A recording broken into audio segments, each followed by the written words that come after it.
up a relationship over the years, and we're excited to have him again here with us to help us with our finances, our financial literacy. And so tonight, when y'all welcome him with a big hand clap of praise as he comes, and we give him all the praise. Thanks, Pastor Horn. Thanks, y'all, for having me.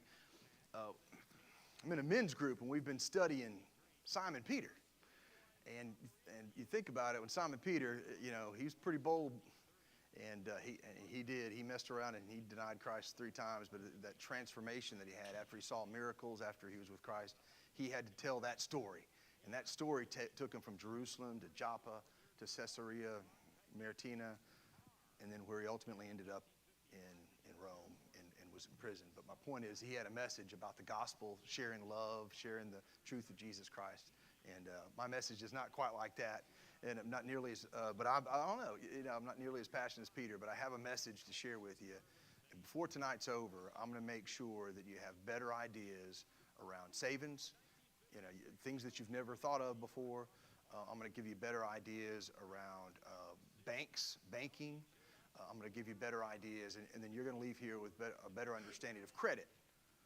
What you need to improve your credit, and how do you get good credit, how do you keep it.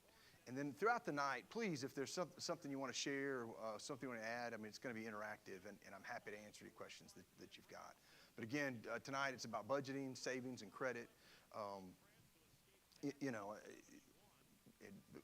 As far as me, I've known Pastor Horde now for several years, and Tracy, I'm grateful to be in your house, and I love this place. I love what you're doing, and I'm looking forward to the next chapter of Hines Chapel. But I'll share this with you about when someone comes to speak with you. By the way, a show of hands, has anybody ever been here when I've spoken before, a year or so ago? Okay, about half. You said half. It was about half. All right, well, I'm going to say the same thing tonight that I've said before. But whenever someone stands before you to present to you something around finances, you need to understand how they're compensated. So when the insurance person sits in front of you and says, hey, I want you to buy insurance for me, then you need to know how they're compensated. Tonight, I'm not compensated to be here. We do commercial loans and small business lending, things like that. But we're also called to be in the community.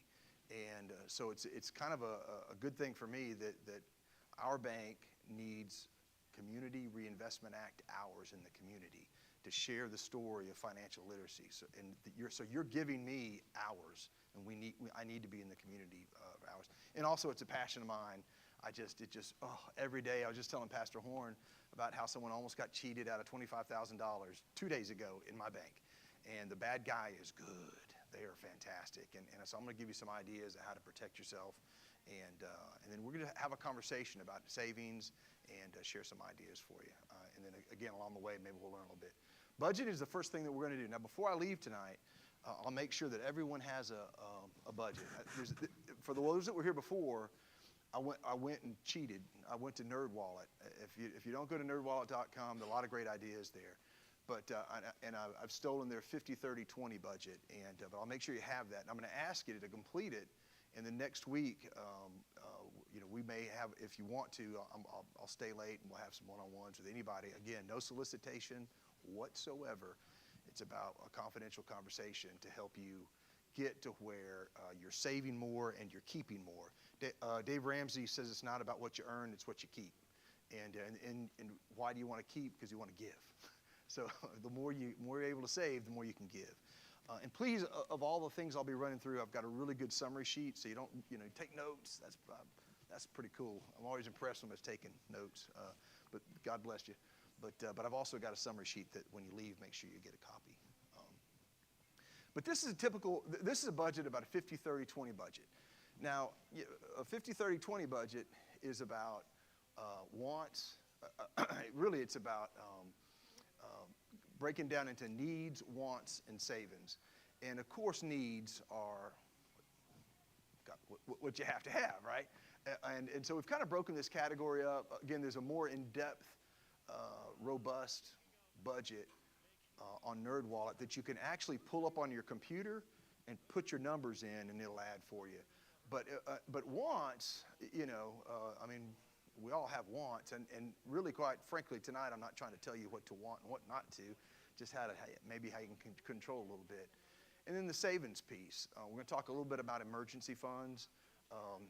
We all have retirement funds that we're trying to grow that nest egg as best we can, and we'll talk a little bit about savings. Now, determining disposable income, because that's what it's about. There's two ways to look at it, and this is one way. Option A is it's after-tax income minus your expenses. That's what you got to live on, right? I mean, that's monthly income minus your needs and wants, and that equals disposable income. But notice in this scenario, it really doesn't provide you, it doesn't take into account savings and giving. Whenever you see bankers and the finance person up at the car company, they're not asking you what you save and what you give, and because that's not. So they just assume you have a bigger car payment, a bigger house payment, and not save and give any. just get the biggest, best car you can, get the biggest, best house you can, and save very little. But when we're looking at these calculations, please know that you need to build that in. So that's one way to look at it. There's a different way to look at it, and that is this plan B. And this is the 20, 50, 30, and that's where I come in. I want to challenge you. We typically give God our offerings, our first offerings, right? Well, give yourself as well, and then from there you want to take care of your needs, and whatever is left, yes, go out, do take care of your wants. But I want to challenge you to take care of your savings and your giving on the front end, and then work toward your needs, and then whatever you have left, have some wants. I'll give you an example. I have some of the greatest tellers on the planet. Love these ladies, but I've got a couple that will come in, I would say every other day, with a Hardee's biscuit and a Hardee's, really it's a Diet Coke, which is interesting, but every other day, and what do y'all think what does that cost? It's about $7. It's probably 10, yeah. $10 every 2, that's 20. Best case scenario for them is $20 a week, and that's, what is that? I mean, that's almost $100 really a month, $80 to $100 a month, and all of a sudden, that's something. That could get you something. So I'm not saying don't have your Hardee's biscuit. I'm going to have mine, but I'm just saying put that in perspective. And maybe toward the end of the month, after the bills are paid or something, hey, we're going to go have some fun. We're going to take the family out, but put it in perspective, and I promise you'll appreciate that. And again, income. But before we get any questions, though, about the 50, 30, 20, we're going to touch on that a little bit more. And by the way, it's not a perfect model. I'm not telling you.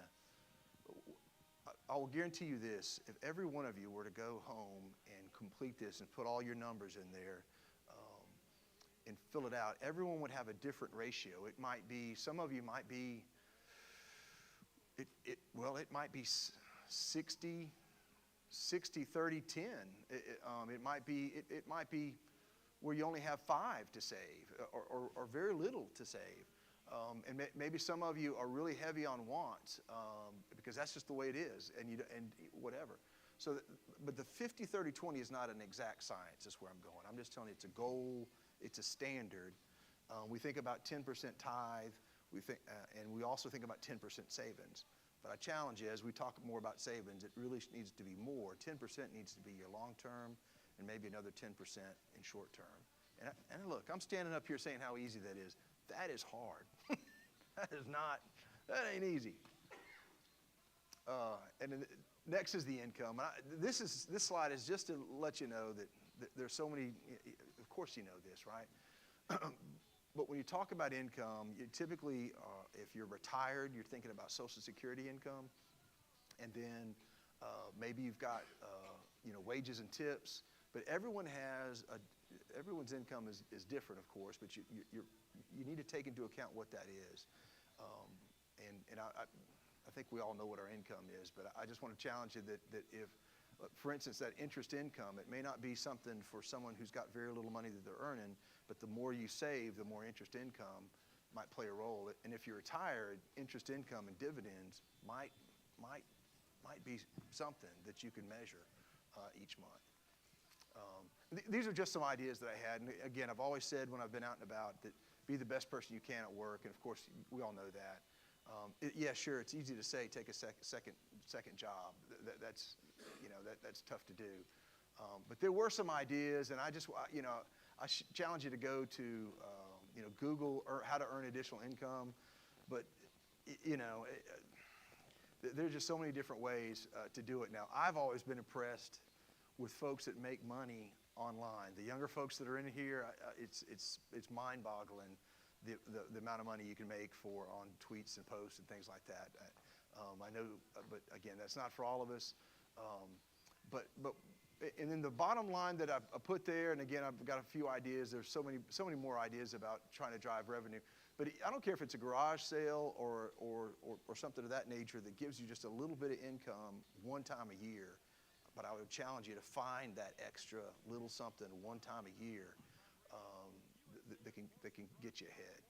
But also, and again, I have this, I guess, quest of getting everyone off a pay card. But I just want to share with you the pay card.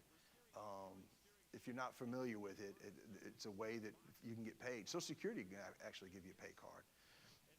I just challenge you, be careful with that, because a pay card, you don't have the money. Somebody else has your money.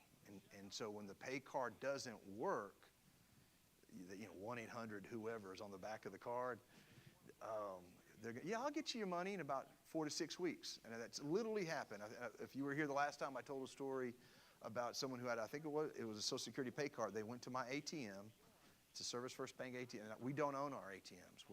We say we're not in the ATM business. They stuck their card in, and I can't remember the amount, but it was all they had. It was $800 or whatever, and they wanted it out. And they came to my office, and they showed me a receipt, and they said, look, I've got a receipt here. It says you gave me $800. Your machine didn't give me any. And I apologized to him, and we're going to make this right, and we are. But he had to call. It's not my machine. I couldn't give him his money. So he had to call one, and they sold him. It'd be 4 to 6 weeks before he got his money. So I don't know how that would work in your world. My world, that would hurt. That would tank me bad. So I don't believe in, sometimes they're a necessary evil, but please know that try to find a bricks and mortar credit union or whatever. And if your employer insists on paying you with the pay card, just try to find ways that talk to the HR department and see if you can get out of it. So expenses. And again, y'all, I put these in two different, I know that's boring, but my point, if you'll just look at the top 3 lines, it's mortgage and rent. That is number 1. Loan payments, anything about car or whatever, and then minimum credit card payments. Yes, pay it off every month, absolutely. But those top items are the only items and expenses that banks and mortgage companies and car companies look at when they're talking about, can you afford this car, this house? And so I just wanted you to, I always put those separately. And then, of course, everything down below, those are shown in the budget. But, of course, savings, investments. I put that in there because I want you to make that as an expense. Y'all tell me, what are some monthly expenses that are typical? Groceries. Yeah. So I don't think I've got that. Yeah, I do. Whew. All right, but all right, utilities, but back to groceries. I mean, that's a sizable bill, right? I mean, now it's nuts to go and try to spend less than $100 to go. Utilities, yeah, that's right. What else? I don't even have it on. I need to update this. It's not on. Yeah, I do. Yeah, I did. I did update it. Monthly streaming fees. I bet half of y'all in this room, even my kids get on to me. Half of you are paying Apple $2.99 a month for their extra storage. Don't. If you hear nothing else, go back on your Apple Store. And I put, here's what you do, by the way. You want to fool them? Go to the Publix and get you a card, pay $10 and get you a debit card, and go take that, it only has $10 on it, go put that on your iPhone as your only source of payment. Get rid of everything else. And then they're going to reach in and try to get that one day, and they're going to get you $2.99 out of that card. Next month, it won't be there, and they can't get it. That's right. Don't pay them $2.99. Your phone has got a bazillion gigabytes on it. So anyway, that's mine for the day. I just try hard not to pay them $2.99 a month. And my kids, I saw one. I got 4 in my family, and somebody's still doing it. So we got to work hard, because $2.99 adds up, And then streaming. What's a typical streaming fee? $10, $12, $14, yeah. And it's like, oh, that's no big deal. Well, you add this one to that one to the other, and it's crazy. So I just challenge you all to try to understand your expenses. And I think, let me see, we'll go to debt to income, because I'll circle back around on some budgeting ideas around monthly expenses. But I will tell you this, if my partner were here, Loretta Shapiro, she would tell you, she challenges each one of you to take just a small little pad, and as you're going around each day for 1 week, just write down every time you go to Hardee's or you do that $2, you see that thing, write it down, and you'd be amazed what you're spending, and then add each week together. Now, if you can go a full month with writing, that'll tell the story, and that's your budget. I mean, that's not your budget. That's what you spend. Those are your expenses. It's up to you to put it into a budget. Debt to income. Has anyone ever heard of that term before? A little bit, yeah. So we bankers live by debt to income. But again, monthly debt divided by monthly gross income is debt to income. Most mortgage companies are looking for 40%. And y'all, 40%, I mean, that's no money for groceries right there. But they're okay. They can approve the loan because it's 40%. But I'm challenging you to be at 20. Why do I want you to be at 20? Because 10 for giving and then 10 for saving. I mean, there's 40 right there. And I'm still living on the rest of it. But I really want to challenge you. And that's hard. That is not easy. And I'm going to give you some examples. But most financial institutions use 40% as a baseline. Here's an example. I apologize. It's too many numbers. But I use this example as $15 an hour creates $31,200 a year. And these mortgage rates, they're actually they were quoting 6.5 this week. So they are right at 6. So it's kind of on the money for a $125,000 house in Dothan, Alabama right now. Car at $15,000, 60 months. Credit cards, 18%, $3,000. And you see where that ends up with that 31. I don't think, y'all tell me now, be critical. Am I off very much about $125,000? I don't know if that gets you a house in Dothan or not. Maybe. Yeah, okay, well, there you go. So it's going to be higher. I love it. That's what I want. Yeah. So we're above 791 then, okay? I'm just saying. So and rent, I think rent's probably $1,200 minimum for, yeah, right? So I probably need to update those. But my point here, though, is with that income of $31,200, that's 43%. And there you go. I was lowballing, and it's 43%. So I'm not saying that 20 and 25% is easy. But notice how it changes when all you did was go from $15 to $20 an hour. Again, I'm not saying it's easy, but an increase in income at a certain level has an exponential effect on debt to income. I think I just talked about the obvious there, so how do you get to having a lower debt to income? Financial priorities, and I've said this to everyone. I challenge you to write things down and look at financial priorities. What's a financial priority? What are some things that are financial priorities in your life? Yeah, if you don't make it, something bad happens. What about dreams? What are some things that folks want to have, or that you want to? What could be a financial priority in your family? I know it could be anything. Owning a house, maybe. If you don't have one, you want to own one. If you have one, you want to keep it. If you rent one, you want to own one. And how do you get there? What about kids? Anybody have grandkids? Kids? I mean, yeah. So we've got kids. So your children are priorities. Now, what does that mean to you? What are priorities financially for your children? That's your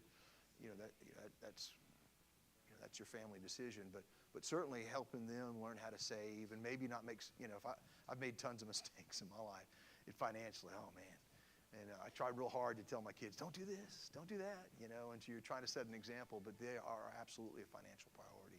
So if you're going to save for their future, and it could be college, it could be anything. What do you want to do, to help your child out? So I would challenge you, home, car, you know, your kids, but write it down and then work toward it. And then now we're moving to savings and checking. This is just a little idea. It's smart. If you've never heard of that, I think it's kind of neat. But you know, a goal needs to be specific, measurable, achievable, realistic, and timely. But just set goals and write them down and try to work hard toward those goals. And again, I'm a big believer in having short-term goals and a long-term goal. So I've got financial priorities. What's a long-term goal that you'd save up for? Buying property, retirement. Who said retirement? Yes, ma'am, retirement. You're right. Yeah. That's the ultimate financial, right? We want to have financial freedom. We want to be able to retire and yeah, absolutely. So that's a long-term goal. What could be a short-term goal? Could be if it's right around the corner, or it could be a long-term goal, either to get to pay money down on it or to pay it off. That could go either way. I tell folks Christmas is what's that? Yeah, sure. Christmas, vacation, whatever. There's so and write them down. Whatever it is, and I challenge you, if it's Christmas, don't lie to yourself. Go back to 2024. What did you spend? What did you spend? Well, it's on this credit card, that credit card. Well, find it, figure it out, and try to put it for next year's goal. And life isn't perfect. Life is not neat and perfect. But maybe if you set that as a goal for whatever you just spent for Christmas this past year and put it on a credit card, maybe next year half that is cash and half of it's on credit. And then maybe we work out of it. You change, because I don't think anybody in your family wants something from you that you had to go get a small loan or something like that for. So anyway, short-term goals, long-term goals. If it's a vacation, if you've got a dream vacation, do it. Save for it. If you hadn't heard me say this before, as we're talking about banking and checking, ways to increase savings, and I've got some idea. And again, I apologize, that's a lot. But one of my biggest ones is to have lots of accounts that are free. Do not ever pay a bank or a credit union fee. I charge fees for a minimum balance. And I tell the story, I've had too many accounts as an employee, because this child has a checking and a savings, and that child's, and then I had the savings, and I had my Christmas club. I try to practice what I preach, and I'm doing my thing, and I've got all these accounts. And when my son became of age to get account, my bank, love my bank, but they said, hey, you're gonna have to pay for that one because we've already given you it. I was nice about it to Harrison, but I was thinking, no, I'm not. He's gonna be at a credit union. I don't pay for credit. I don't pay for checking accounts. I'm not gonna do it, and because the bar is zero. Bar zero. And so now and so how do we bring the bar up at our bank? Well, we have minimum balances, and if you keep this and you got a loan, we get okay, fine. But these accounts are savings accounts, and rarely does a credit union or a bank charge you for an extra savings account. So I don't care if it's $1 a week. You do you. You do you. And if that's $5 a week or whatever, but you work on that, and I'm telling you, the pride you're going to have when you've worked on something over 6 months, it's pretty good stuff. My wife found a pile of quarters at her parents' house. Well, bring them to me. And I had $42 of quarters. I was so happy I couldn't stand it. But you're going, it's only $42. It's really not even a tank of gas, but $42. So, but ways to save. There's one idea: more savings accounts, and just don't pay any fees for them. And I'm not going to go through all these, but as I mentioned, saving for Christmas. I think that's a big deal. Saving for birthdays, for trips, vacations. That's important. Always pay more than the minimum payment. There's another way to give back to yourself. Just pay $1 more, pay $2, whatever. Just don't let the man tell you what it is. You push back on the man. Get out of that. And I know it's easier said than done, but what's the saying? How do you eat an elephant? How do you eat it? I got you. One bite at a time, right? So, yeah. So you said pay more than the minimum payment. Right. Okay, say it's for a car. Okay. And you pay more when you pay for the principal or the interest. Okay, good question. I'm sorry. I won't qualify that. It's for credit cards. I want you to pay more than minimum. But back to that. There's an equation about about your house, and about cars, because you can, and I challenge you to do that. That's big league. That's big league savings right there, because you're thinking, I may $280 a month or $480 a month or so, whatever that month, and then I'm gonna put $20 on it, and it kind of messes up the computer a little bit. But that 20 goes to principal, and if you keep doing that, let's say it's a 60-month payment or 60-month term. Now it's 59 one day. It's 58, and I'm telling you, it's a big deal. There's a trend going on, and here's what the trend looks like. Kid gets out of high school, goes to college, rakes up a bunch of debt, and by the way, the Auburn, Alabama, you name them, anybody, Troy, they've made it so easy. Hey, come on up here. How many hours? I'm gonna get 12 hours. That's $1,252. That's $2,000. All right, step over here. How are you gonna pay that? You want to just sign right here and get your loan, or you want to sign? So several times my kids are, no, don't do that. But it's very easy, and it's just $1,200. It's just $2,000. It's just $2,000 more. Well, and all of a sudden there's somebody with $15,000 of debt. Okay, so now we've got a degree. And we're $50,000 in debt. What do? We go out. We're making money. We got our first job. Get a car, right? Get a car. How much money you got to put down on the car? I got nothing, because I got nothing. And so I drive. I get 84 months. They'll sell you, get you a car at Bondi's, and great people at Bondi's. But I'm just telling you, they'll put you in 84 payments. I'm telling you, what does that car look like in 84 months?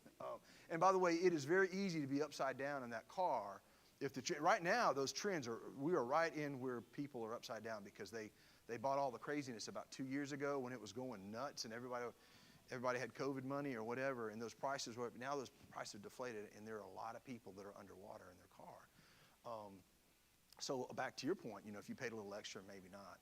Anyway, back to this example. They got a new car, and somehow they wrangle up a way to get a FHA loan, and they get 3% down or very little down, and now they're in a house. Okay, well, you'd think, if you looked at them, new car, new house, they got it made. They have a negative net worth. They are insolvent.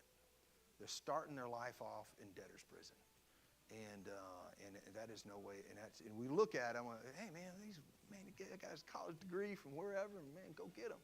And they're in a hole. So anyway, so you want to pay ahead, and you want to get ahead. And I don't have all the answers for how do you get through college and junior college without a lot of debt. But you work a lot, and you set out and you work and save, but that's easier said than done. But these are ideas around savings. Look, don't listen to me. Go to americasaves.org, and they have actually a certificate that you can earn there and take the pledge of how to save. But there are a lot of different ways to do it. And but look what I put all the way at the bottom. I said, never, ever pay a monthly checking account fee or savings account fee. It's just not right. By the way, NSF fees are just, if you paid one, bless your heart, but try not to ever pay an NSF fee. We're going to talk a little bit about how to write a check, but most of you probably know that, but you just can't write the check unless you know that the money's in the bank. If you do, well, they won't get here in time. Y'all, everybody, we're selling these every day. They're paninis. They're remote deposit capture, whatever. If you're church 101, we'd hook you up, and you put you right here. We put it right here in the sanctuary. When everyone gives their offering, you walk in the back, take the check, zip, zip, zip, and it's there. The next morning, we pull it all out, and that check comes out of that bank that next day. So it's not like, well, I'm going to mail the check. And a week later, I'll have money in the bank because I get paid on Friday. I'm telling you, folks can run those checks quicker than you've ever seen now. Publix and all those, it's almost immediate with the checks. But please don't ever pay it NSF. If you do, it happens. We'll stop it. And if it happens to you one time, please call the banker. Say, hey man, I've been there a couple of years. We work with folks that have never happened. Sure, I'll waive that fee because I want you to think Mike's a good guy, and I'm gonna waive the fee. Second time, maybe I will. Third time, Fourth time, fifth time, sixth time, come on now. And it's expensive. And the federal government's done a lot to help us, be honest with you. They've put some stopgaps in place where the banks can only charge NSF to a certain point. But I got an idea. Don't ever pay a penny on NSF. It's too hard to earn that money than to give me $30 for a $10 bad check. So, and y'all stop me for any questions.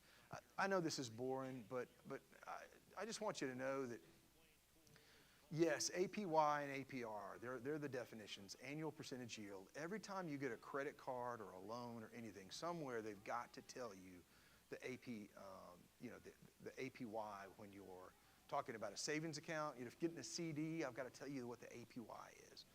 But the APR is the one I want you to think about right now. It's the annual percentage rate. That's the interest rate that an account or a loan that you'll pay for the interest plus the fees.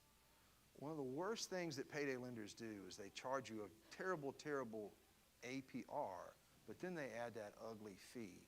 When you combine the two together, the APY goes through the roof. And in the banking world, like that above, that's an example of a credit card at 12%. Well, now I don't know, it's kind of hard to find a credit card at 12%. Maybe it's 18 or 20%.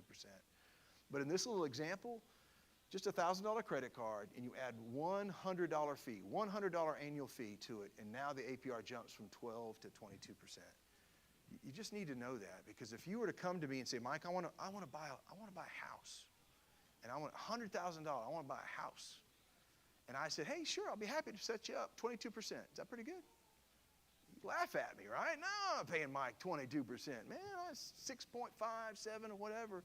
You know what that is. Well, I'm challenging you to pay attention to what folks are putting in front of you. You'd be shocked at what's going on. Here's the greatest one. I think I shared this last time I was here, staying on that top one with the credit cards. Balance transfers for credit cards, right? You've heard of them. Balance transfer. And what is a competitive and a great balance transfer APR for 6 months? 0. There you go. Wow, man, I have just 0%. But look at the fine print. And the fine print says this: the day you move it over, there's a 4% fee, or there's a 3% fee. Now, and 99% of, the only one that doesn't, by the way, in October every night, Navy Federal Credit Union will do balance transfers with 0% for 12 months and 0% fee. Just saying, that exists. But look at it, 99% of all balance transfers has a 3% fee. Now listen to 3% the day you moved the $1,000 over. It's not 3% APR, it's 3% for one day. You got to multiply 3% times 350 days. That's a really bad interest rate. The only way that works out on your behalf is if you transferred the balance transfer and you left it there for 1 year, never touched it. Remember, if you use the credit card, every time you use it, that money goes in front of your $1,000, and you'll never pay that. So you got to literally take the $1,000, stick it in a drawer, don't touch it for 12, and only in 12 months did the 3% fee become 3% APR. Does that make sense? 0% APR for 9 months or 12 months, it's a trick to get you to do that. And if everybody in this room did it, it wouldn't take us long for that bank or whoever did that balance transfer to get 3% every day from all of us. And it's 3% times 365 days. So watch the trick. Compound interest, y'all, in savings, if you got a little bit of savings, I know it's so hard. We pay 1/4 of 1% on foundation checking accounts. But once a month, I'll see 92 cents. I got paid, $1.20. I get it. Compound interest, if it's not a lot of money, it's not a lot of fun. But this was an example of $100 a month, 8%, which 8% really, you'd have to get that in some sort of mutual fund or something like that. Maybe not today, but it's another story. But anyway, $53 of interest for $100 a month at 8%. But if you did it for 2 years, remember, notice how it's not, see the top, it says $53.29 of interest. Okay, fine. It's not 53 this year, 53 the second year, and then 5 times 50. It's not it. You're getting, the interest starts making interest. And that's how you make money. That's how rich stay rich, and it's hard to, whatever. But when you get to that point, now your money's making money, and that's when it gets exciting. And these are just examples. I used a 2% savings. I probably need to change that to, well, whatever. But something like $10, $15 for 12 months. I mean, it doesn't look like much, but $630 versus it's something. And those are just some examples. Y'all, I did this, and I used 8%, but I just wanted to give you a few. It's hard to, when your money's at $2,000, $5,000, hey, 256 years is not real exciting, but it's something. But as you move forward, there's a rule. It's the rule of 7.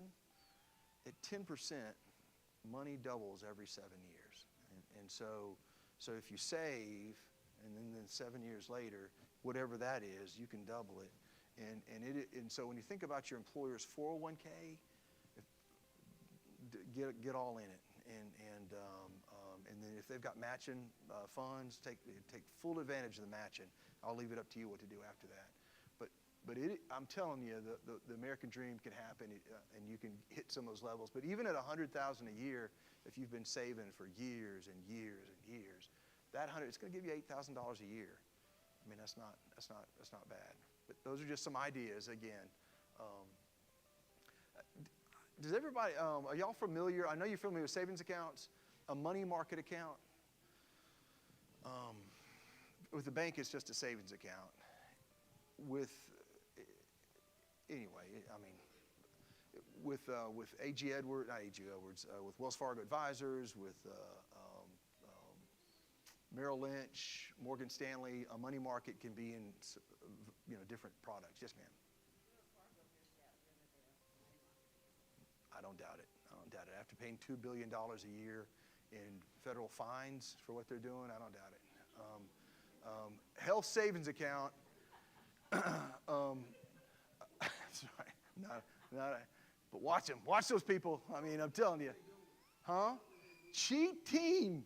The cheaters. Sure. Sure, Grandma walks into the bank. And I'm sorry, but I saw it time and time again. But I've been with the great bank now for almost 14 years, I think.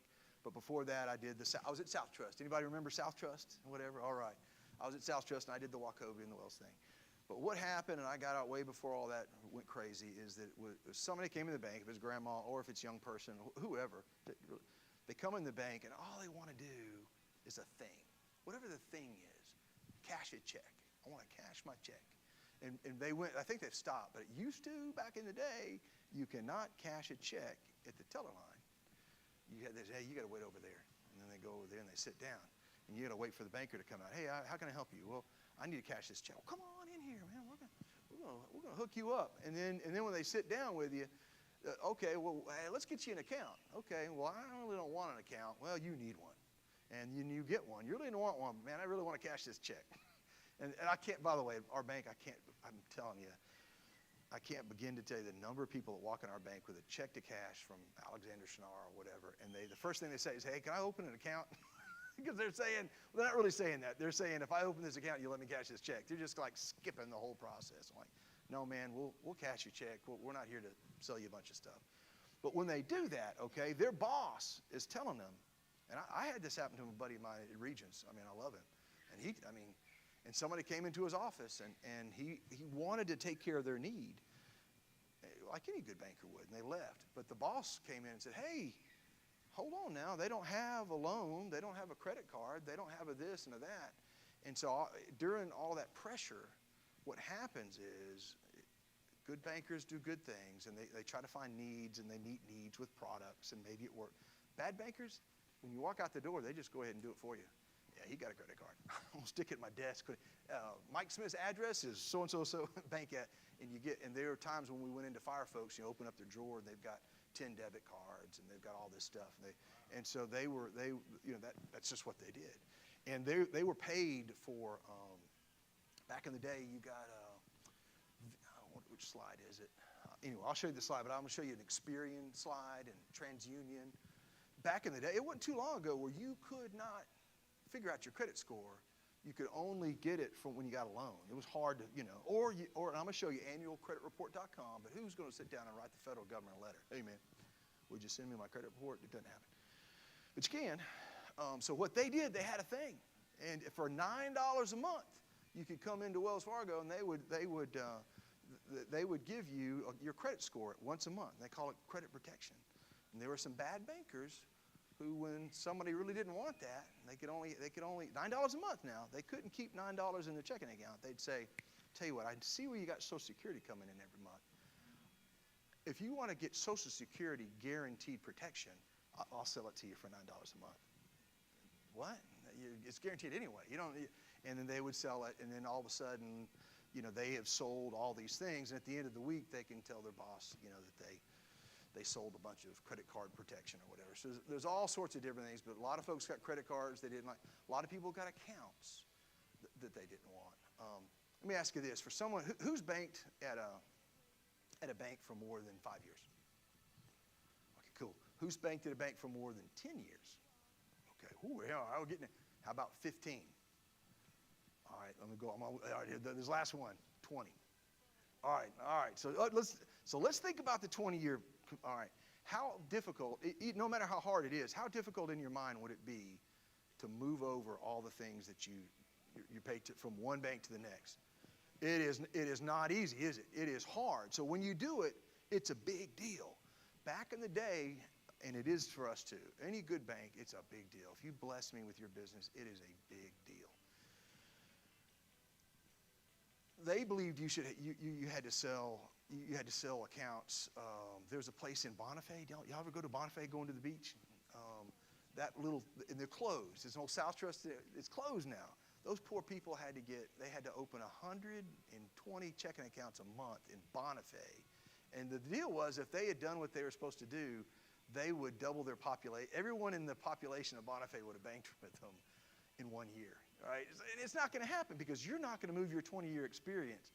So what they do is when you left, you don't have to do anything. I'll just get you an account. And everybody got accounts. Everybody got 2 accounts and 3 accounts and 4 accounts. So y'all shouldn't ask me that. I'm sorry, but that's how bad banking goes down, and that's how they paid $2 billion of fines. And it was anyway. But money markets. Now look, y'all, the health savings. Does anybody here work for a really big organization, be it the city, federal government, or a Fortune 500 company? A couple of y'all, okay. Some of those have health savings accounts, and we've got them at our bank as well. And if your bank hasn't, if your company has them, I want to challenge you, please use them. And it doesn't sound like much, but here's the deal. And I'm going to say $1,200 is the number. $100 a month, all right? And if you're paid once a month, it's $100 a month. Let's say that you put that in a health savings account. On January the 1st of the new year, you have access to $1,200 in January to pay your copays. That's pretty cool. And now if you leave the company, within that year you got to square up with them. But you're able to have access. And then what they do is that $1,200 comes off your pay for Uncle Sam. You don't pay taxes on it. So I know it sounds like just a little bit, but if there's any way on the planet you can have your own health savings account, it doesn't save much, but it's a peace of mind. And CDs, certificate of deposits. I just when I share people about ideas around certificates of deposit, don't get caught up in I've got to have $100,000. I have to have $20,000. I have to have $10,000. I want you to ask the question of your bank: how small a CD will you do? Will you do one for $100? If you can lock down $100, get it. If you can lock down, we're paying 4% now. I mean, it's not exciting, but guess what it tells you mentally? I'm not going to touch that money for whatever the time is, 6 months, 12 months. And the yield, it's way beyond what you'll get in a savings account. So that's the question. That's one of the takeaways I want to give to you. Ask your credit union or bank, how small a CD will you do? If you're concerned about size. If not, I challenge you to do it, in $500 increments, $1,000 increments. By the way, if you got a bunch of money and you want to go get a CD with your bunch of money, you don't have, I don't care, $10,000. Don't just get $10,000 of a 12-month CD. Try $3,000 of a 3-month, 3,000 of a 6-month, 3,000 or 4,000 of a 12-month, or a long term. I mean, we can go. The most a bank can do is 5 years. Do a little. Just be careful with all that, and talk to your banker, a good banker. Talk to them about. And we call it laddering money. But anyway, I just want you to think about CDs as a way to get more of a yield, no matter how small or how large it is. And then the IRA. Just know that you can have your IRAs. Like right now, if you're watching the market, it's not a lot of fun. It's not as ugly. It makes me angry, But whatever. But remember, if you're at retirement age and you've got an IRA, it hurts, doesn't it? If you got an IRA and you're thinking about transitioning into CDs, then maybe you can transition out of the market into CDs at a certain age. You certainly want to have. There comes a time in your life when you can't recover from the dips in the market. So, in a perfect world, you get out when it's high, and then these funds go wherever. But CDs are typically an idea for IRAs, individual retirement accounts. 100% safe. So in the history of the United States of America, no one has ever lost any money on a bank. Now, in 2008, when WAMU, I know this very well because it's a tough week, but WAMU went out on a Thursday. And Washington Mutual Bank, and they were huge. Everybody got their money, but if you had stock in them, you lost all your money. Okay, but if you had money in their bank, you got your money. And so the reason I know that because that Friday is when Wachovia went out, and I was at Wachovia. That was a terrible day. But nobody lost a penny because over the weekend we were married with another bank, and that's what the Fed does. Don't get caught up in, but be in a bank, be in a credit union. That's where you want your money. And but no one's ever lost a penny. And by the way, FDIC is paid for by the banks. It's not them. I'm going to charge you 8% interest or 7% interest or whatever. From that interest, I'm supposed to, I'm a member of the Rotary Club. I love Rotary. I pay dues to the Rotary Club. The banks pay dues to FDIC, and it's a big pot. And so even that bank that went out a couple of years ago on the West Coast, nobody lost a penny because they were married with a good bank within days and or within 24 hours. So anyway, good question. Yes, sir. Yeah.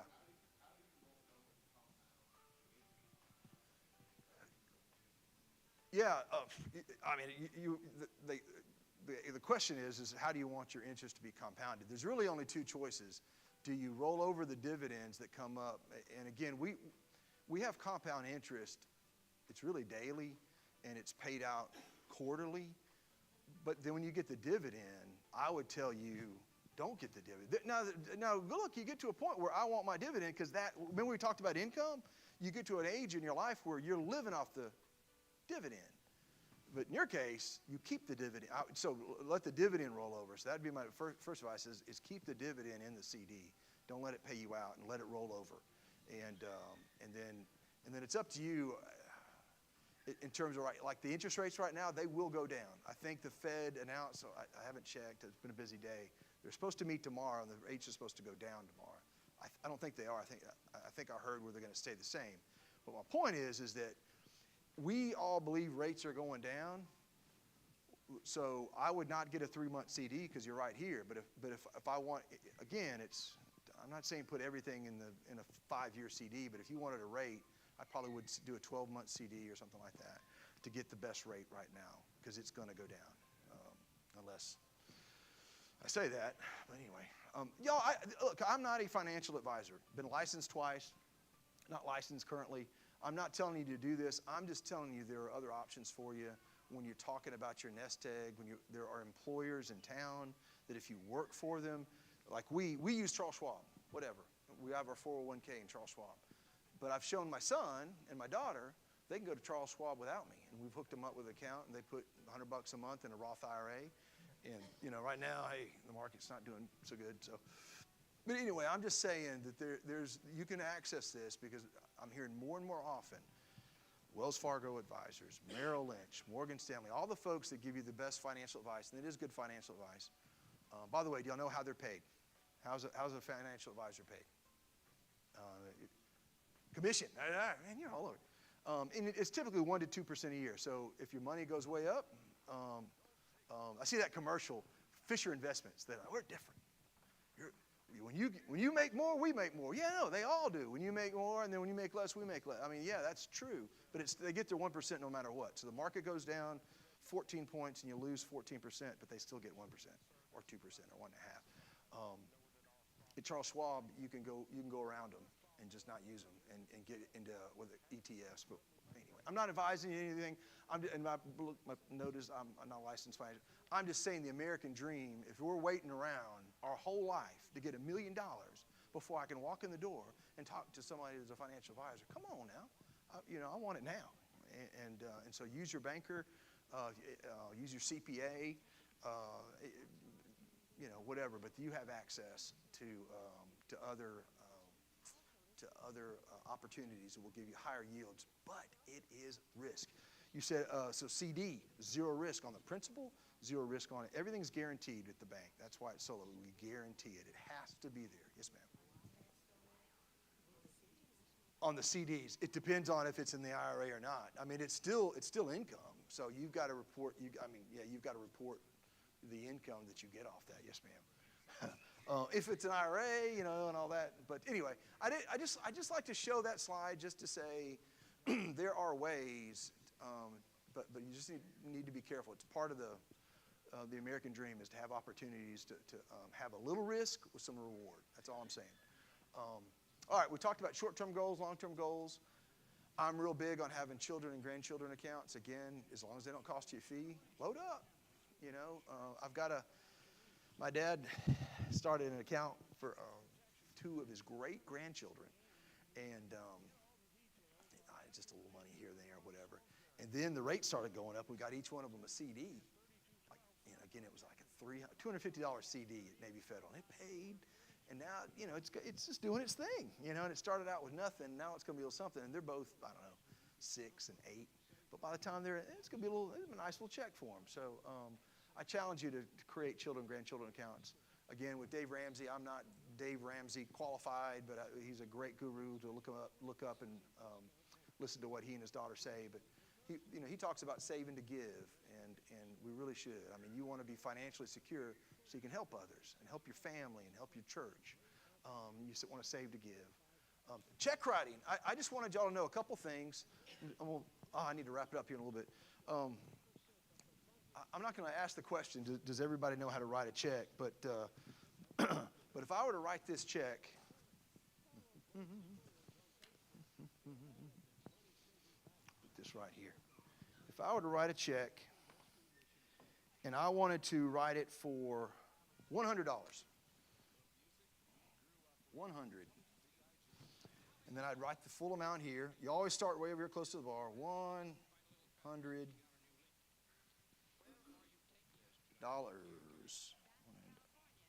I'm sorry, 100 and. You just say and. 100 and 0, 100. Right? Y'all have done that. Your younger crew, you probably haven't. You put a date. What is the date? March, 19th? March 19th. And then we're going to pay to the order of Mike Smith. Michael Smith. Y'all just make your checks payable to Michael Smith. Well, I'm just going to say, my name is Bob Smoot. I'm going to sign it. And the memo is for, cut the yard. You cut the yard mowing. Good old Mike, we can count on him all the time. But what I want to share with you, who still writes checks? I do. All right, good deal. There's so much going on in the check writing community right now. One thing I'll tell you this is, and I'm good with this, try to limit the checks that you write. My father is, he's a conservative person. He's the person that has, and by the way, what do you do after you write a check? Where do you put the notation? Yeah, you got a little book, all right. Does anybody have a book for their check cards? No. We used to hand them out back in the day, but but it's still a check. So, but anyway, back to this. He wrote a check and he wrote it to Comcast Cable. It wasn't Comcast, but it was somebody like that, right?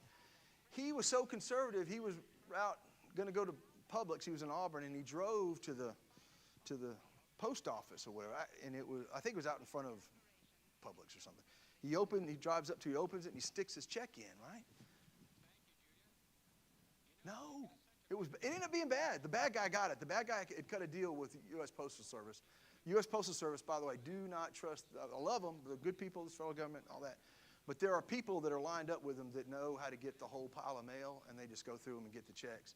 Seriously, somebody went and took his check, made out to Comcast, made it out, washed it, they call it washing it, put $5,000 on it, hit him for $5,000. And we ended up getting it back, and everything's okay, but that came from a check stuck in an envelope, sent off in the mail. And y'all, that was the way I paid all my bills. And I'm just challenging you to try to use your online banking platform. Online banking, so it's Regions, it's your credit union, it's all in, and you're sitting there and you pay try to use them, and that's going to go straight to them. And most of those bills, you don't have to drive anywhere. A lot of folks, a lot of elderly folks love to drive down and pay the utility bill downtown. That's what you do, fine. But remember, you're spending so much money in gas and time. But try to find ways to do that. But be careful when you write the check, I guess is what I was saying. And then also, there's another little component to this. And I tell this, I think, is it on there? No, I did. I took it off. But I have this little saying where I say, never believe the teller or the ATM when you want to know your balance. What? All right, that's crazy. What is he talking about? Here's what I'm saying is, your account, you go up to the teller and you say, I'd like to know how much money I've got. Well, Mike, you're down to, I don't know, $5. I got $5. No, $10. I got $10. Okay, great. Thank you. And I go and I spend $10. Well, no, in this case, I'm using a $100 check. So $110.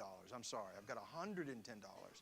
And I decide, hey, I've got money to go to Publix and go shopping.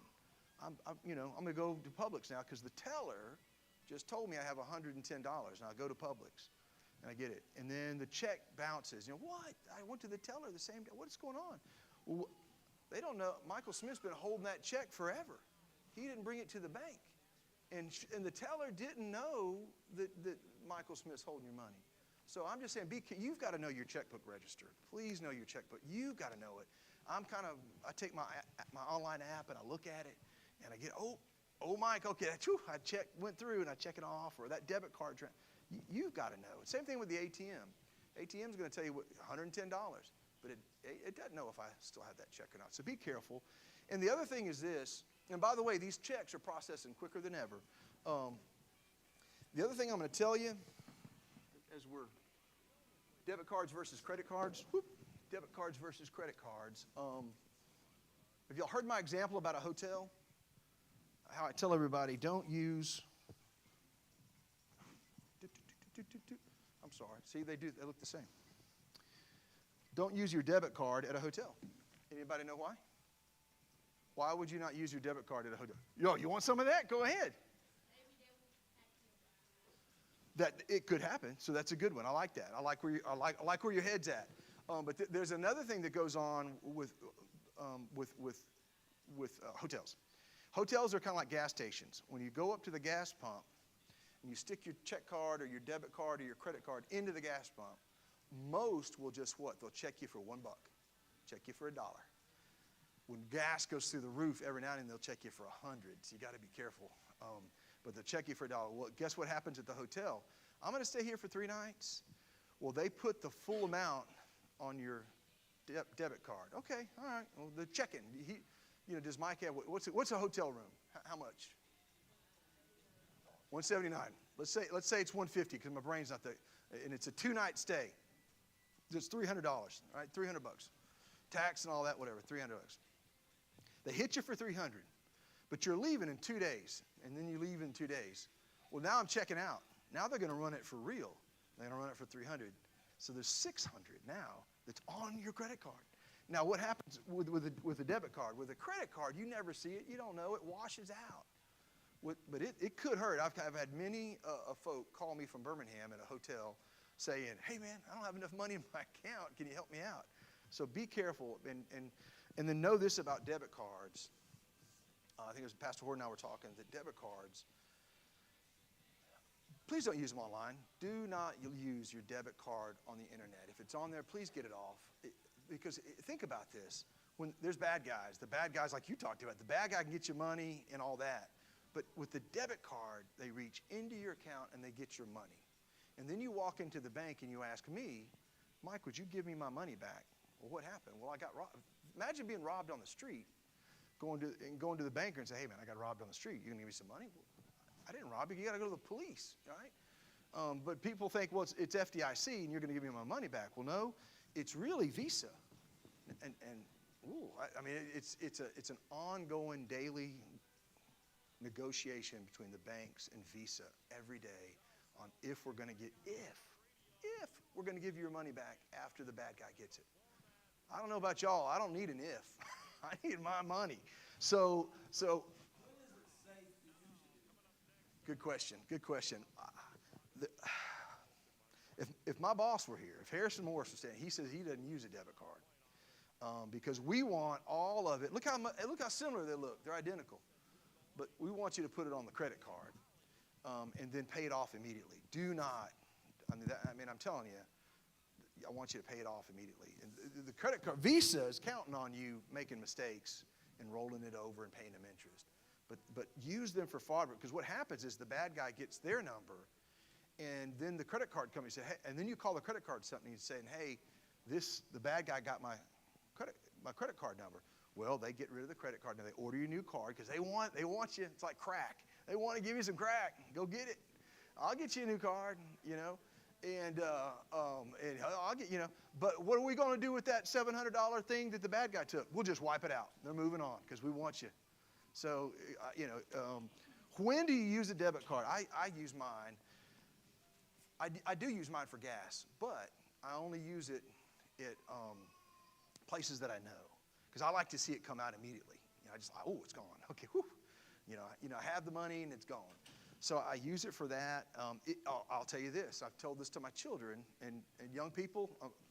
Anybody that's never done this, I believe this. When I go to rodeo, who's been to rodeo by Publix? If you haven't, come on, you got to go. I mean, chips and salsa and all that. So when you check out, you stand up there. One of my favorite things is on the back behind rodeo. Have y'all ever seen the sign? It said, "Who's in charge?" I kid you not. The guy's gone now, but for years, it was Jesus. Who's in charge? Jesus. I thought that was a great sign. Yeah, of course, Jesus is in charge. But anyway, it's Jesus was in charge. But anyway, behind the rodeo. But look, I've got my debit card, and I'm watching him stick it in the machine, and he sticks it out, and I sign it. That's when I use my debit card. But if the waiter, if I go to Olive Garden, trying to think, anyway, Olive Garden's a good example. And the waitress or waiter takes the card and they leave, and I don't see where they go, that's a credit card. Because it has happened time and time again where somebody takes the debit card. I'm not saying the waiter did it, but somebody in the back knows something, that something's going on in the machine. So if I can see where I'm using it, I'll try to use the debit card. They call it point of sale, POS. If I can use it at the point of sale and watch you do it, and I want the money to come out, I might use it. But again, there's a conversation around never using a debit card and always using a credit card and paying it off multiple times a month, not waiting once a month for the big bill to come in. But good question. But I use mine, and also you want it for cash, right? You want to know the ATM. And I tell everyone, if you go to an ATM, please don't pay a fee. Find a bank that will not charge you a fee to use an ATM. Okay, and what happens with the big banks is they say, we've got ATMs everywhere, like Wells Fargo. We got ATMs everywhere, so that's why you should bank with us. Okay, that's a good idea, but you can find a bank or a credit union like us that said, and again, I'm a commercial bank. I'm just saying that I think Navy Federal's like this. There's a variety of credit unions that says, we're not in the ATM business, we'll pay the fee. So you don't pay fees when the Navy Federal uses the Wells Fargo ATM. So don't pay fees. Please don't pay fees, and double check. Yeah, I did put that. Don't believe the teller or the ATM. All right, y'all. I know we haven't spent much time, and I need to wrap this up. I ran long, but here's credit. You can get your own credit report. In this day and time, you can get it so easy. I don't think you necessarily need that, but just know you can email that, or you can call it 1-800 and get your own annual credit report. These are the 3 credit agencies. I didn't make up the rules. That this is just the way it is. That you've got to be in good graces with these folks. When you talk about your credit score, what's a good credit score? Well, give me a number. 700 is a good one. 850, probably maxing it out, right? And I think if you go to this next slide, that you can hardly see it, but you see where good is 670, 739, but exceptional is 800 to 850. And how is it made up? And I just want to tell you that the 2 biggest areas are amounts owed and payment history, right? Pay on time, right? It's a big deal. But a credit score is a 3-digit number that tells you. Back in the day, have y'all ever heard somebody say, I used to get a loan with a handshake? And that's true. They did. Well, your handshake is now your credit score.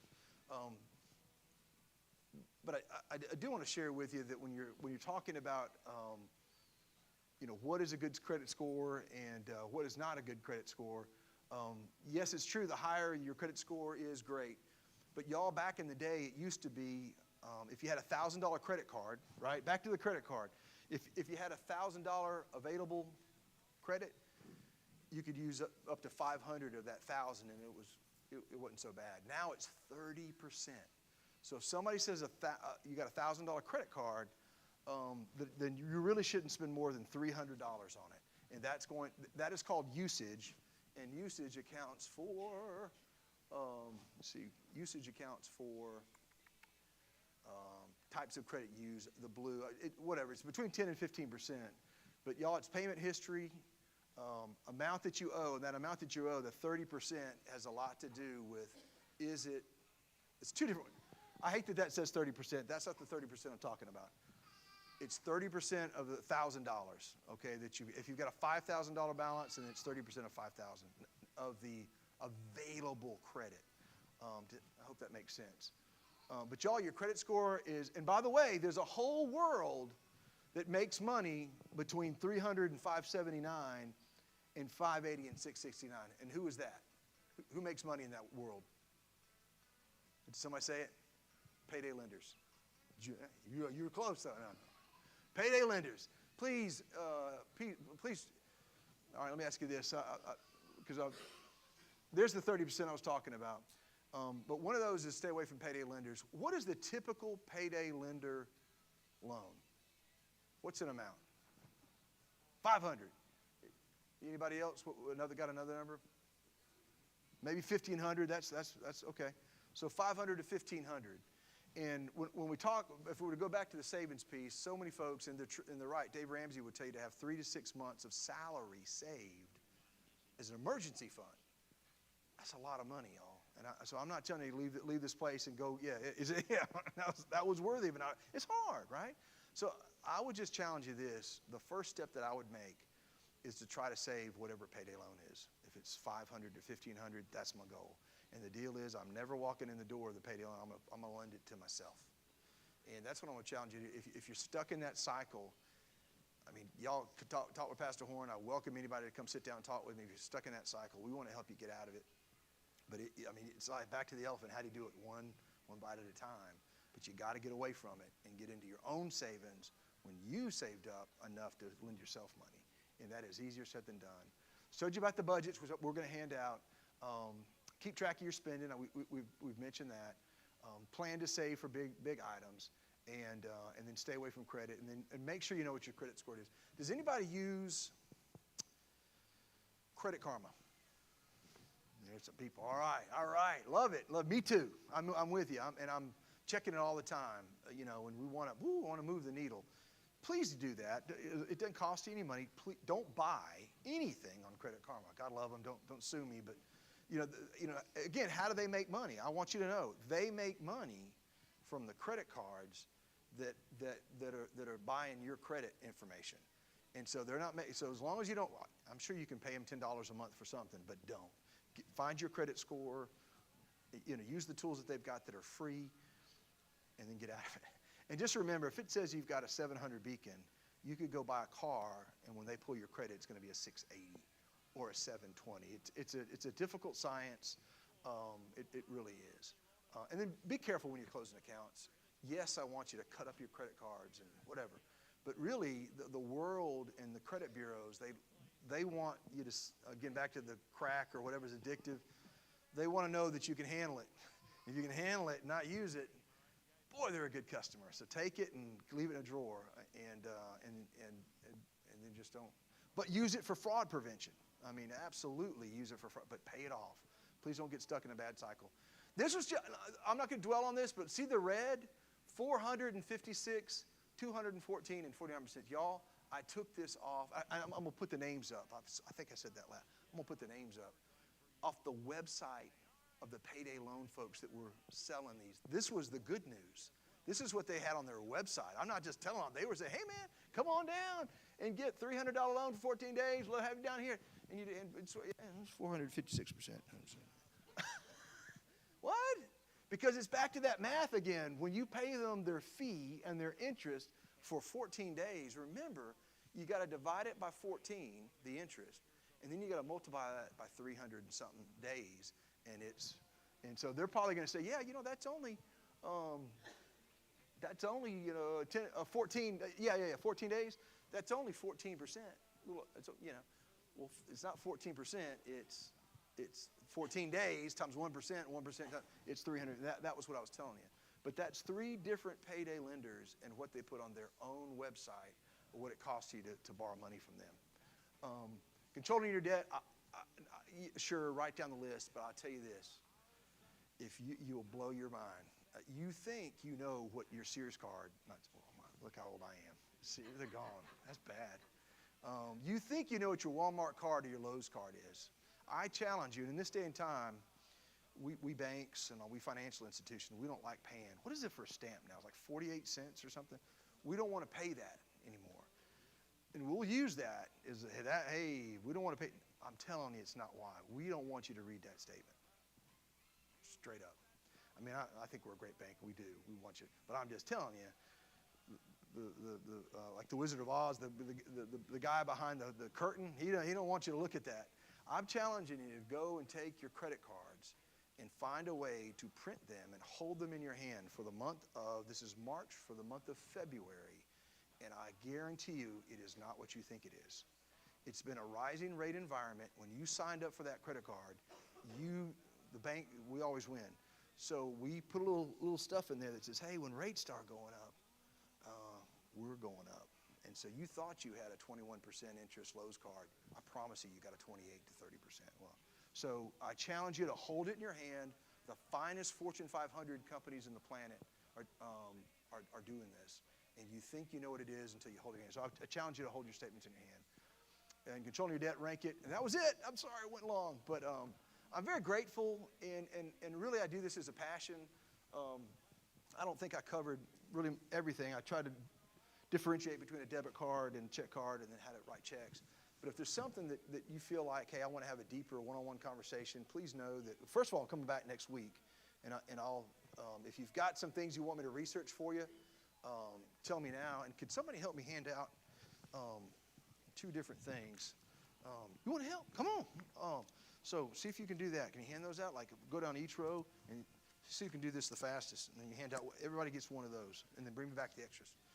I'm handing out the budget that you can fill out and bring back. Again, it's your private, confidential budget. We're not going to talk about it. Hey, y'all, look, here's Mike's budget. No, it's a private, confidential deal. But I'm more than happy to sit down with you and talk about how do we get that budget into a 50, 30, 20. And then the summary is just all the different websites that I told you to go to, to give you some ideas on how you can save and how you can grow your money, grow your wealth, and have good credit. Yes, ma'am.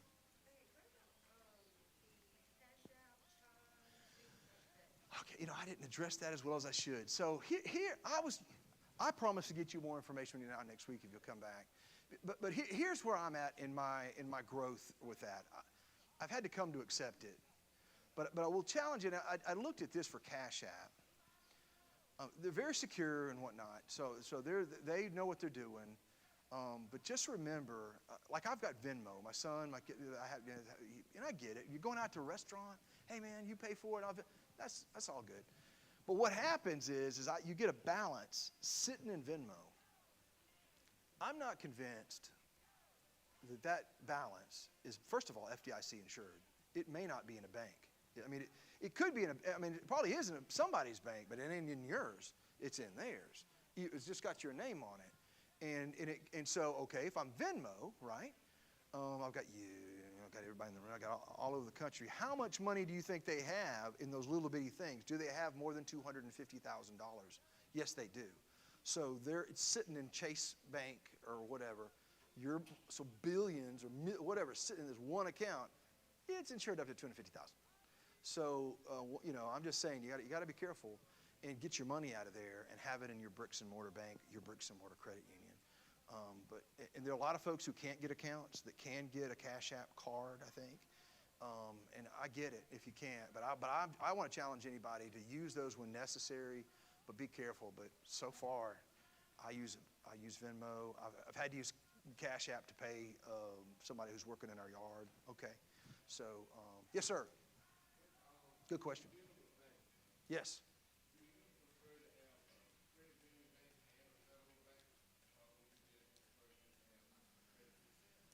You mean as a consumer, what would I want? If it was my money, look, I'm that guy who likes lots of accounts. So I got a credit card with Navy Federal, but I also, by the way, how do they like to get paid? So there are certain banks.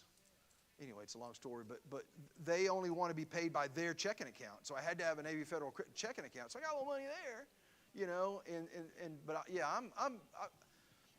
I have got no shade to put on a credit union. I think that you find the right ones. I like big credit unions. I like All In Credit Union, 5-star. They're all good quality places. And then the banks. I love banks. I don't like the big banks for Dothan, Alabama, having come from the big banks. It's the smaller banks that are capable of doing something. And I'll give you one example. Remember the NSF fees? I don't think there's a big bank in Dothan that can decision an NSF in their branch in Dothan, Alabama. I don't think they can do that. We can. I see it. Oh Lord, Mike's on it again. Somebody call Mike. Yeah, hey, or somebody's child's gone off to college and they've messed up. Hey, we're going to call. So I would challenge you. But I guess my answer is both. To answer, I'm okay with that. But both is good if you want to have more accounts. It just depends on the relationships that you have. And I'm not really big on all your eggs in one carton, but I love a community bank. And we've got some great ones in Dothan, great ones. I know I ran so long. I'm so sorry, Tracy, Paul. But look, I'm coming back next Wednesday. Yes, ma'am. One last question.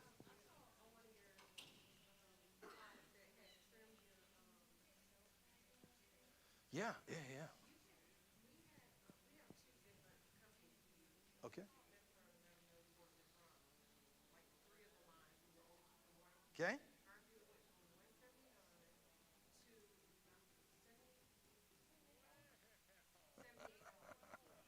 Busted. Yeah, but sure. Yeah. Thank you. You're engaged in your bills. I love that. I got another one to add on to you. We were just talking about ideas and how it's called Metro and hey, you do this. I'm telling you, it works. You know how hard it is when you call 1-800 whoever to get a warm body on the phone and dial 1 for this and 2 for that and 5 for this and 6 for this. Next time you're on the phone with Xfinity, listening. Next time you're on the phone with Xfinity, they say, hey, how can I help you? Where do you want? Yes, I need to close my account. That's all you want. They will send you to the closed account department who negotiates. So every time. So, I'm kidding you not. And it's hilarious. It's happening the last 2 times. And I keep saying for my New Year's resolutions, I'm calling Xfinity. I'm asking for the closed account department, and they'll negotiate. So good on you. But that's what it's all about. It's $10 here, and that's my $2, and that's my 10, and that's my 20, and it adds up to somebody's college education one day. So thank y'all for having me, and I look forward to next week if I'm back. So. Any questions? I just want to say they do start. This is where a problem starts, like Cash App and PayPal. They start charging fees now for transactions. Right, yeah. It becomes a problem. Never pay a fee and never pay an ATM fee. you just have to not do that because your money is you work too hard to get it, and paying us fees is just, don't be that person.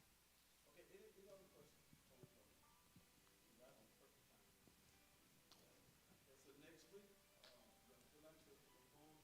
It's a good practice, especially for those persons that are not budgeted. Also, I want every person to have a question. One of the things when we do a workshop, we love questions. So everybody get a question on this week, and we just gonna bombard him with questions that he can ask and answer questions. Yeah.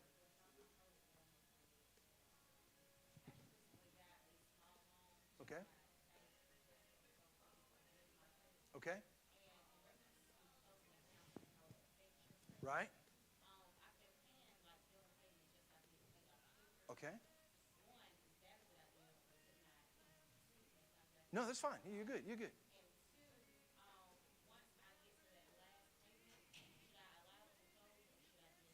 So in that case, you've got a loan. And really, when I say closing accounts, I mean closing credit cards. So, and for that, I will tell you this for mortgage, when you're trying to buy the house, the mortgage company wants to see 6 months of payments. So if you knocked it out in 3 months, it may not qualify.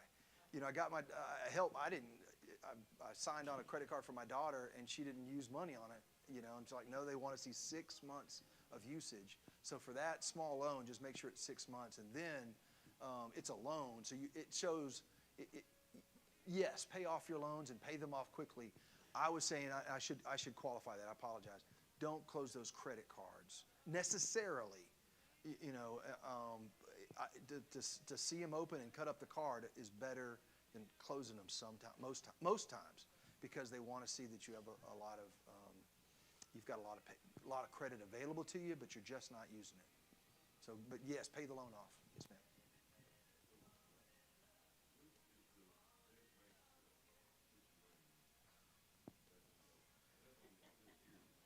You're going to ask me that? I mean, I'll tell you this. One quick thing, and I think I can do it. I can do it in 60 seconds. All right. But again, here's the thing. If you put your money in the worst bank, we'll get in trouble. Well, I'm not even talking. Anyway, there's a bank that's no longer with us. They closed down. They sold out to All In or whatever. They were a bad bank. I'm sorry if you know them, but nice people, great people. Bad bank. I'd rather not. Forgot about that. I'm not going to say it. But my point is, it didn't matter. If they went out, we're not.